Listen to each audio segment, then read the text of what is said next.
Today I'd like to walk you through a few different types of machines to show you how sewing machines, even though they're all a little different, they all pretty much do the same thing. We're going to start by taking a look at bobbins. Bobbins are the spool that holds the thread underneath the needle plate. They add half of the thread to each stitch. Typically the half that's underneath the machine if you have everything set up right.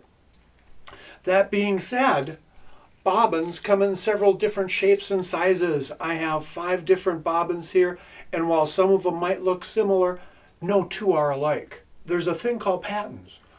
Sewing machine manufacturers have to live up to patents. They have to make adaptations. They have to make things different. And so because of that, you can't use the same bobbin in every machine. You have to use a machine that was specifically designed to be used in that machine. So here I have a 99K. It's a drop-in bobbin, a Singer 66 style drop-in bobbin. That's the bobbin I'm going to be using for this demonstration. I have a spool of Gutermann thread. I use a lot of Gutermann. Gutermann's pretty good thread. I'm putting it on a felt pad on top of a vertical spool pin. I think a vertical spool pin is really important. You want the spool to spin when thread comes off of it. You don't want thread to come off the end of the spool without it spinning. I go through these thread guides on this machine. I come up through the little hole in the bobbin, threading it through the middle.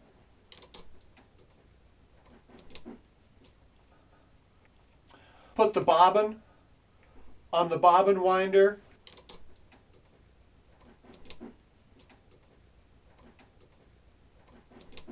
And engage it and disengage the clutch. Now, when I turn the machine, the bobbin winder spins and spins like it's supposed to, but the needle doesn't go up and down. So all of the mechanisms inside your machine don't have to run when you wind a bobbin. After a few winds like that, I notice that this thread is getting really twisted. I'm going to pull that thread tight and I'm going to trim it right at the bobbin. That way any tag end just disappears inside the hole in the bobbin. It'll never be hanging out to affect the tension in a bad way.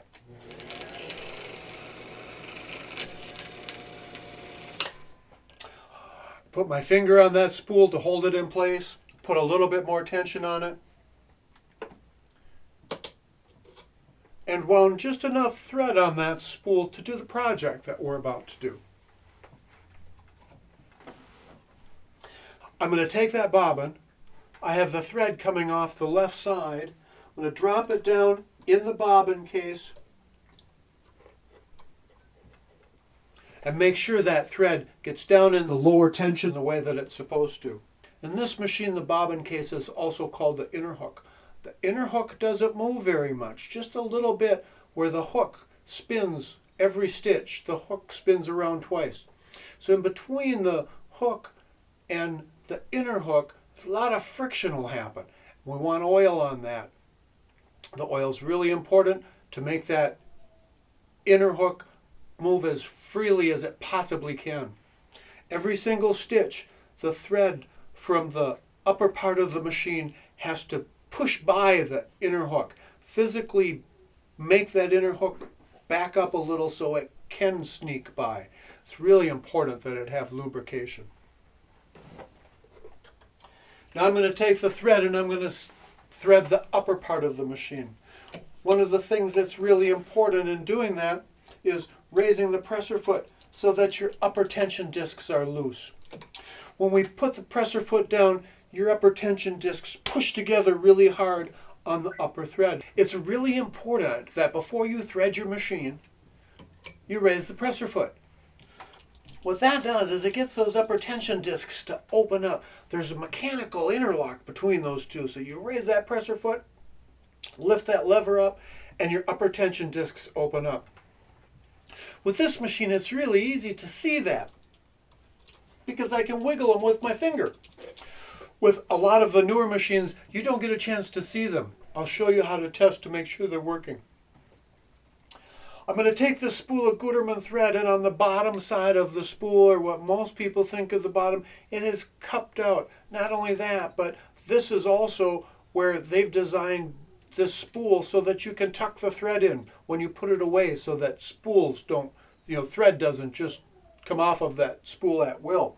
I'm going to put it on upside down so that this flat part of the spool actually rubs against that felt pad, acts as a little bit of a spool brake, slows that down just a little bit, and keeps that spool moving incrementally instead of making big jerky movements. I pull it into the upper tension discs tight, come under the check spring, through that thread guide, through the thread take-up lever,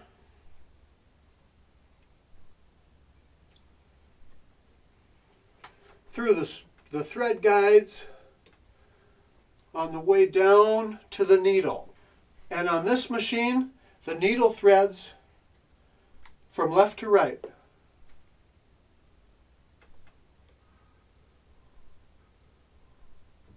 Just before I'm ready to stitch, I want to take a look at that thread and make sure it really didn't wrap around the needle, that it's coming from that last thread guide straight down through the needle. That's really important.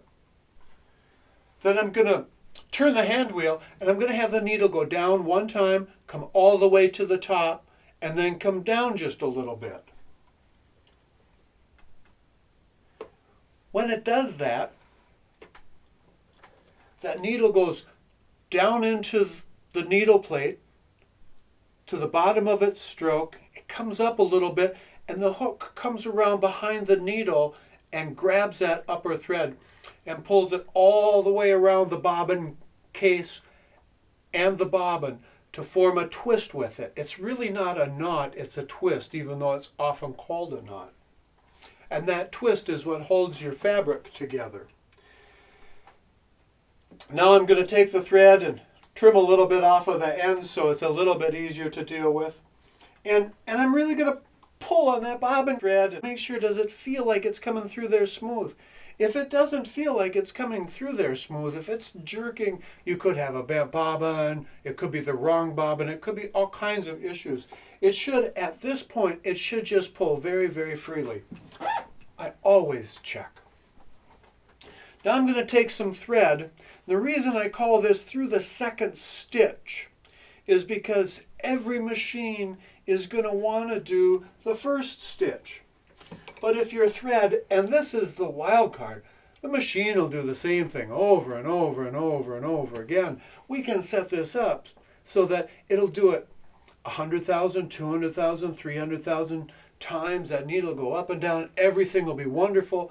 Well, the thread might not be wonderful. That thread's flapping around, getting twisted. The thread is the wild card. Thread control is one of the most important aspects of sewing. Now I have the fabric in, I have the threads out the back, I have the thread take-up lever at the top of its stroke with the needle on the way down. Now a lot of people say you have to grab the thread, you have to do this, you have to do that.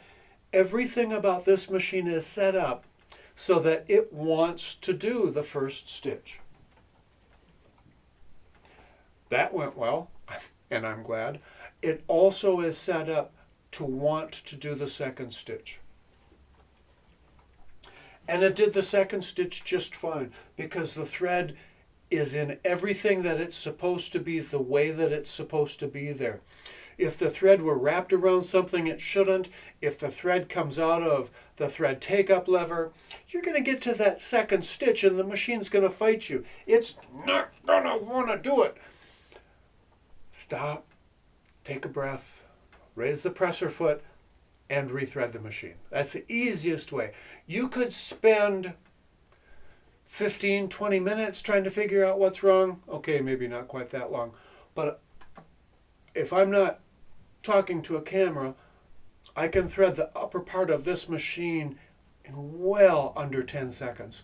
I know if the thread isn't doing what it's supposed to do, if the machine's fighting me, I'm going to have to do it anyway. So what I'm doing wrong doesn't so much matter as, can I just stop and in 10 seconds have done everything right and be sewing? So presser foot up, thread the upper part of the machine, do the first 2 stitches by hand, and then run a bunch. This over here on this machine, this lever, is your stitch length. How long is the fabric going to be moved each stitch? I want the machine to do the moving on this. I don't want to have it in a death grip, although with my boat cover it's pretty hard not to. I don't want it in that death grip. I want to sit back and guide the fabric from behind it. If I'm pulling on that fabric down here where it makes a difference, that needle bends really easy. And if I'm pulling on that fabric as we're going through there, that poor little needle's going to bend and there isn't room for it to bend. If that needle bends at all, it has to hit the hook, it has to hit the needle plate, it has to hit something, and whatever it hits, it damages. So if you're breaking needles, whatever that needle is hitting is getting chunks taken out of it, and those chunks need to be machined, sanded, polished. They need to go away or the thread's going to get caught on it, and you'll take that problem and you'll make it worse and worse and worse. And that's how you get started on the Singer 99K. If you have any questions or comments, please feel free to contact us on the link below. Thank you. Today what I'd like to do is to take just a little bit of time and show you what happens every single stitch on a sewing machine. Today I'd like to share with you how to use a Bernina 830. We're going to wind a bobbin, thread the machine, and actually get started on a project.